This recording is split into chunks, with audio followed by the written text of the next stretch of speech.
নেক্সাসে আজকে street rally organise করেছে হচ্ছে এম্পিয়ার থেকে। চ্যানেলকে ৭৮তম স্বাধীনতা দিবসের শুভেচ্ছা জানাই।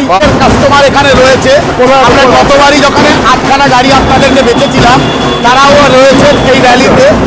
বিউটিফুল একটা জাস্ট দেখে নাও একটা অ্যারেঞ্জমেন্ট বাই এম্পিয়ার। মাননীয় কাস্টমার আছেন আমাদের সামনে। আর Magnus LT Magnus LT Magnus LT আমি 5 মাস ইউজ করছি, আমি স্যাটিসফাইড। গাড়ি ছোট মালবাহী ট্রাককে খানার ক্ষমতা আছে, দ্যাট ইজ নেক্সাস। এবং এই নেক্সাসের একটা কালার দেখতে পাচ্ছেন আপনারা, রেড।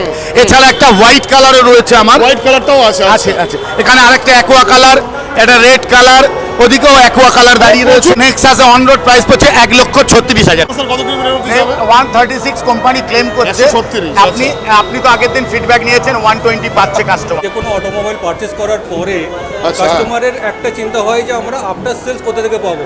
যদি কাস্টমার ওটা যদি চিন্তা করে থাকে, তাহলে অ্যাম্পিয়ার ওর পেছনে একটা লজিক দেয় যে আফটার সেলস কী হারে কাস্টমারকে আমরা সাপোর্ট দেবো, টেকনোলজি কত রকম আছে, সেই টেকনোলজির ওপরে আমাদের R&D কতটা স্ট্রং। কতটা R&D স্ট্রং। বেশিরভাগই শুনি যে গালাগালি খেতে হয়, মানে বেচার পরে গালাগালি খেতে হয়, কিন্তু আমাদের উল্টে ভালোবাসেন। মানে বেচার পর আপনাদের ভালোবাসা পেতে হয়। হ্যাঁ, ভালোবাসা পাই আমরা, ভালোবাসা পাই।